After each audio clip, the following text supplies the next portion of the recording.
नमस्ते दोस्तों। आज हम बात करेंगे ब्रिटिश राज के बारे में। बस ये नाम सुनते ही राजा रानी और बहुत सारी शक्ति की तस्वीर आंखों के सामने आ जाती है ना। ये वो समय था जब एक छोटा सा दूर का द्वीप ग्रेट ब्रिटेन लगभग 200 साल तक भारत पर राज करता रहा। जरा सोचो, हमारे कपड़े, कभी कभी हमारी भाषा, यहाँ तक कि हमारी सरकार कैसे काम करती है, इन सब में थोड़ा बहुत ब्रिटिश राज का असर है। ये बड़े बड़े बदलावों का जमाना था, अच्छे और बुरे दोनों। और हमें इसे समझना जरूरी है क्योंकि भारत आज जो देश है उसमें इसका बहुत बड़ा हाथ है। हम देखेंगे कि कैसे एक साधारण व्यापारिक कंपनी ईस्ट इंडिया कंपनी इतनी शक्तिशाली बन गई और कैसे इसने ब्रिटिश गवर्नमेंट को भारत की बागडोर संभालने पर मजबूर कर दिया। हम उन लोगों की कहानियां भी सुनेंगे जो इस बड़ी सांस्कृतिक टक्कर के दौर में जी रहे थे। हमारी कहानी ब्रिटिश गवर्नमेंट से शुरू नहीं होती बल्कि एक ट्रेडिंग कंपनी से शुरू होती है जिसका नाम था ईस्ट इंडिया कंपनी। वो लोग भारत मसाले, अच्छे कपड़े और तरह तरह की कीमती चीजें ढूंढने आए थे। किसी ने नहीं सोचा था कि ये कंपनी एक दिन इतने बड़े देश पर राज करेगी। वो लोग चतुर व्यापारी थे और उनकी फौज भी मजबूत थी। उन्होंने इसका फायदा उठाया कि भारत कई छोटे छोटे राज्यों में भंटा हुआ था और धीरे धीरे उन्होंने ज्यादा से ज्यादा ताकत हासिल कर ली। 1751 में प्लासी का युद्ध एक बहुत ही महत्वपूर्ण मोड़ था। इसने ईस्ट इंडिया कंपनी को भारत में एक बड़ी ताकत बना दिया। जैसे जैसे मुगल साम्राज्य कमजोर होता गया, कंपनी असल में भारत के बड़े हिस्से की शासक बन गई। लेकिन सभी इससे खुश नहीं थे। बहुत सारे लोगों ने उनके खिलाफ लड़ाई लड़ी।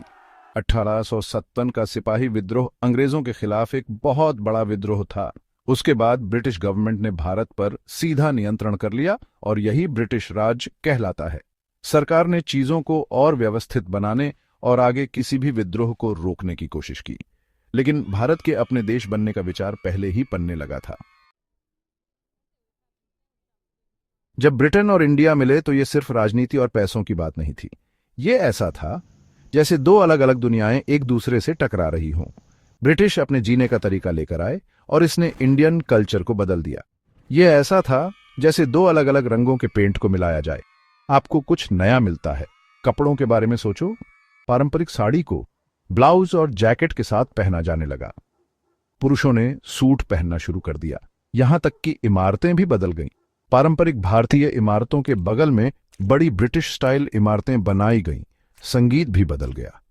भारतीय संगीत और पश्चिमी संगीत ने एक दूसरे को प्रभावित करना शुरू कर दिया। नृत्य के साथ भी ऐसा ही हुआ। यह पूर्व और पश्चिम का एक बहुत ही दिलचस्प मिश्रण था। ब्रिटिश राज ने सिर्फ सरकार ही नहीं बदली, इसने पूरी भारतीय अर्थव्यवस्था के काम करने के तरीके को बदल दिया। ट्रेन, टेलीग्राफ और स्टीम इंजन जैसी नई तकनीक भारत में आई। ये रोमांचक आविष्कार थे, लेकिन इन्होंने समाज को भी बड़े पैमाने पर बदल दिया। ब्रिटेन चाहता था कि इंडिया उन्हें कच्चा माल जैसे कपास भेजे और फिर ब्रिटिश फैक्ट्रीज में बने तैयार माल जैसे कपड़े वापस खरीदे। इससे पारंपरिक भारतीय व्यवसायों को नुकसान हुआ। उदाहरण के लिए, भारतीय बुनकर ब्रिटिश फैक्ट्रीज का मुकाबला नहीं कर सकते थे। ट्रेनें भी एक बड़ा बदलाव थीं। उन्होंने देश भर में चीजों और लोगों को इधर उधर ले जाना आसान बना दिया। लेकिन उन्होंने ब्रिटिश को भारत से संसाधन निकालकर ब्रिटेन वापस भेजने में भी मदद की।